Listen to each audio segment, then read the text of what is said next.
Hello, তো কোন দিক দিয়ে চাঁদ ছিল যায় না, সুবল বলতে চলো তোমাদেরকে একটু হাঁটায় আনি। তো ভিডিওটা বেশ কিছুদিন আগের ভিডিও। জায়গাটা এত সুন্দর, এটা আমাদের বাসার একদম পাশে, এটা হচ্ছে শেখ রাসেল শিশু পার্ক। বাট পার্ক বলতে কি এখানে ওরকম হামরে কিছু নেই, হাঁটাহাঁটি করা যায়, খুব সুন্দর, হাঁটার জন্য খুব সুন্দর একটা জায়গা, ভালো লাগে।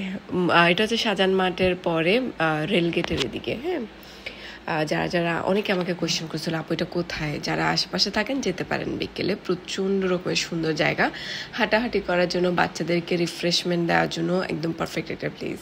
সো মানুষ দেখতেছেনি, আমি আগেও এখানে অনেক আসি। আমার কি বলে কোচিং ছিল এখানে। আমি যখন কলেজে পড়তাম তখন এখানে আমার কোচিং করতে আসতাম, প্রতিদিনই মোটামুটি আসা পড়তো।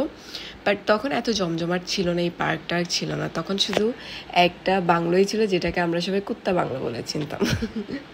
বাট এখন এটা পার্ক হয়ে গেছে, অনেক অনেক সুন্দর হয়ে গেছে জায়গাটা। আমি অনেক বছর পরে গিয়েছি ওখানে, যদিও এখানেই থাকি, বাট যেহেতু জব টপ করতাম কখনো ওরকম বাইরে হওয়া বা এরকম কোনো কিছু পসিবল ছিল না। বাট এখন যেহেতু জব ছাড়া, তার উপরে বাচ্চাদেরও একটু দরকার আছে বাইরে টাইরে ঘোরা, একটু পরিবেশ ওয়েদারের সাথে খাপ খাওয়ানো। তো সাইডের সাথে এই জন্যই বের হয়ে গেলাম, ওর সাথে একটু গল্প সল্প করলাম, সাইডকে বেলুন কেলে দিলাম, তারপর আমরা অনেকক্ষণ হাঁটলাম, আমরা অনেকগুলো ছবি তুললাম। ভাই এটা পিকচার পারফেক্ট প্লেস। আগে এখানে না ফটোগ্রাফার অনেক বেশি আসতো। আগে 2013-14 একটা সময় ছিল যখন মানে আমাদের ডিএসএলআর ক্যামেরা দিয়ে ছবি তোলার অনেক একটা ঝোঁক ছিল। তো তখন এই প্লেসটার অনেক অনেক অনেক গুরুত্ব ছিল। ডিএসএলআর ক্যামেরা নিয়ে ক্যামেরাম্যানরা আর মডেলরা চলে আসতে, সেখানে ছবি তুলতো। ছবিগুলো এত মারাত্মক হয়, আমি অলরেডি ছবি পোস্ট করে দিছি। আর ওই ছবি দেখে অনেকে জিজ্ঞাসা করতেছিল, আপু জায়গাটা কোথায়, জায়গাটা কোথায়, জায়গাটা কোথায়। তো এই জন্য আমি ফুল ডিটেলসে বলে দিলাম জায়গাটা আসলে কোথায়। জায়গাটা অনেক সুন্দর, মনোরম একটা পরিবেশ।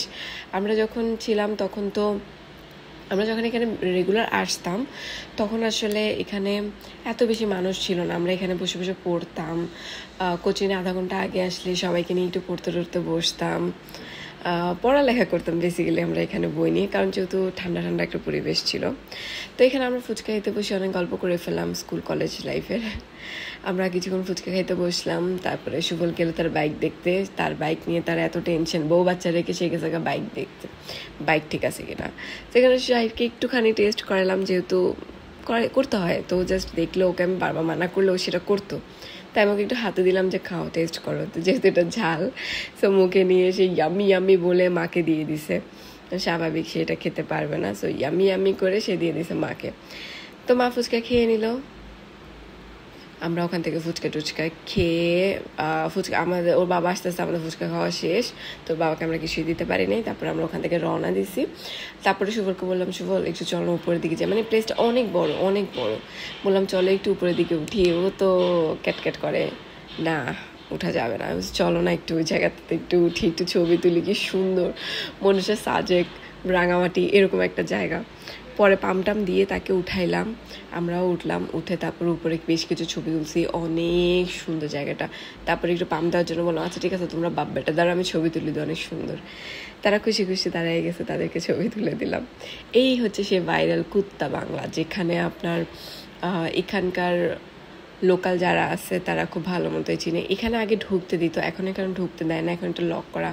আমরা যখন আসছি এখানে যে একটা পাথরের বেঞ্চ দেখাইছি, সিমেন্টের বেঞ্চ, এখানে আমরা বসতাম, বসে গল্প করতাম, বাতাস খাইতাম, পড়তাম। অনেকগুলো মেমোরি আমাদের তাজা হয়ে গেছে। এটা বেসিক্যালি রেলওয়ের একটা জাদুঘর, বাট এটাকে কুত্তা বাংলা কেন বলে, এটার পিছনে কারণটা আই ডোন্ট নো। তো এখানে আমরা কিছুক্ষণ ছবি টবি তুললে, তারপরে যেহেতু আমরা দুজন ছিলাম, তো একজনকে ভাড়া করে নিলাম। ভাড়া বলতে রিকোয়েস্ট করে ভাড়া করছি যে ভাইয়া আমাদের একটা ছবি তুলে দেন। তারপর উনি আসলে, উনি আমাদের একটা ছবি তুলে দিল। ছবি টবি তোলার পরে আমরা ওখান থেকে একটু ভাবলাম সূর্যাস্তটা দেখেই যাই। এখানে আমরা খুঁজতেছিলাম মানুষ। তারপর সূর্যাস্ত দেখে আমরা বের হয়ে গেলাম, বের হয়ে শাহজাহান মাঠের দিকে আসলাম। এখানে বাচ্চারা ক্রিকেট খেলে, আমরা এখানে আমাদের স্কুলের সব খেলা হতো। এখানে স্কুলে আমাদের দৌড় প্রতিযোগিতা, তারপরে বিভিন্ন খেলা যেগুলো আছে স্কুলে সেগুলো এখানে হতো। সো মোটামুটি সবগুলো মেমোরি আমাদের তাজা হয়ে গেল। একটু বসলাম, আমরা বসে একটু চিপস খাইলো, আর আমার থেকে নিয়ে টিপসটা টেনে নিয়ে সে তার বাবাকে চিপস দিচ্ছে, মানে খেজমত আমি করি, সে ভালোবাসা তার বাপকে দেখায়। তারপর আমার থেকে চিপস টেনে নিয়ে সে তার বাবাকে খাওয়াইতেছে, আদর করতেছে, প্যাম্পার করতেছে। আহারে কপাল, আহারে জীবন।